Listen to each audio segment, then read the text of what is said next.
Cruz. Caught in the act, Howie Cruz.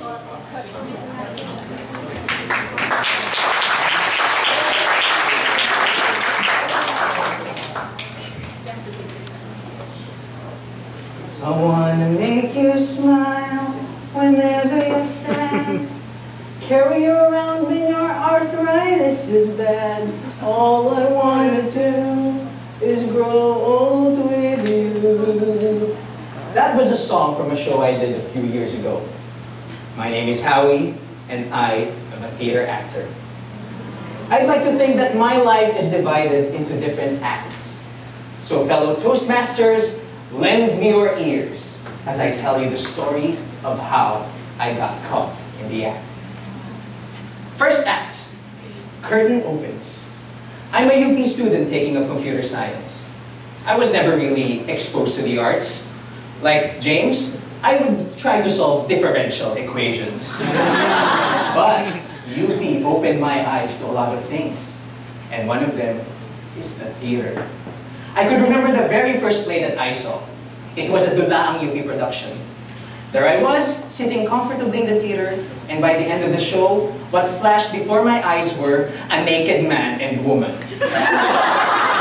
I was in shock. I didn't know how to react. Everyone around me was applauding, so I ended up doing the same thing. And that was my very first taste of the theater. But don't get me wrong, I kinda enjoyed it. It was a revelation.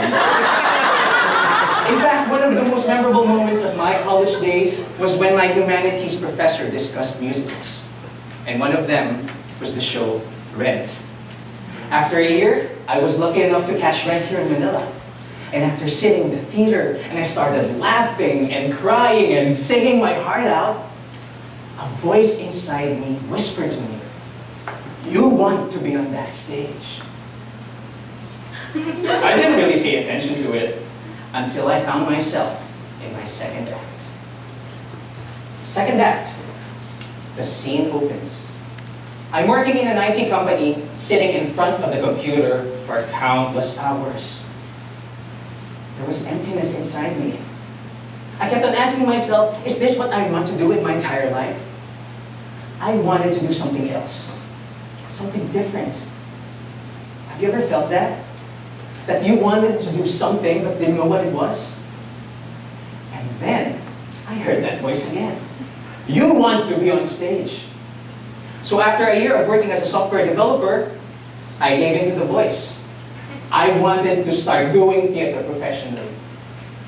I remember my very first audition. It was for a musical.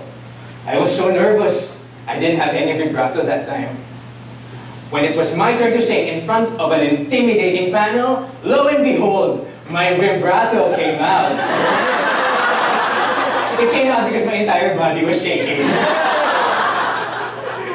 Sadly, I did not pass the audition, but it gave me the passion to try and try again. And after many more auditions, I was finally getting into shows. I played a variety of roles. I was a mouse, a monkey, a kite, and finally, after a lot of trying, I got to play a human being.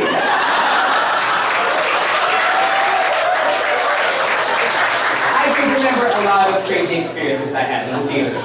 I remember the fastest quick change I had to do.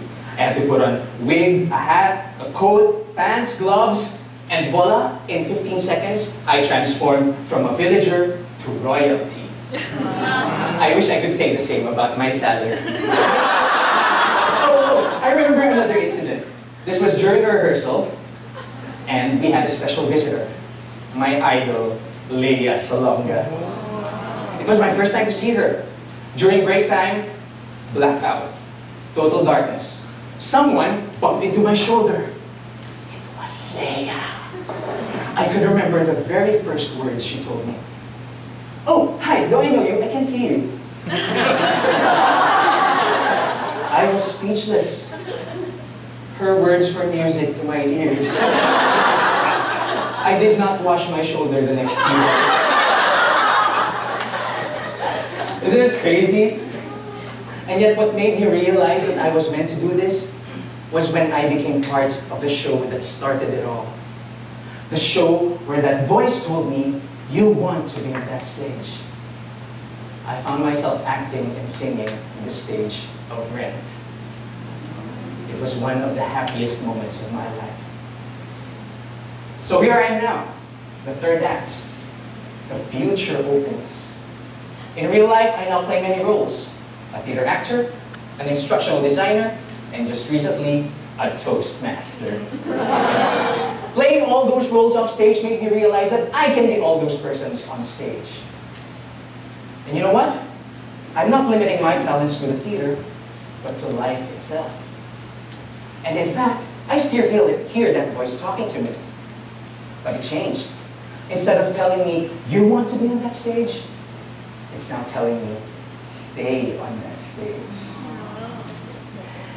Friends, you might think I'm crazy for hearing all these voices in my head. But I believe that there's always this voice inside us telling us what we need to be happy. And sometimes we just ignore it because it's crazy. But what if you listen to it? Look at me. I did, and it led me here to a third act with endless possibilities. So, do you hear that voice calling out to you? Is it telling you to lose weight? Act. Is it telling you to take that special someone out on a date? Act. Is it telling you to join a contest? Act. Whatever that voice is telling you, maybe it's time you listen to it. And as for me, I am ready to take on any role that life has to offer. Because all the world's a stage and all the men and women merely players. They have their exits and their entrances, and one man in his time plays many parts.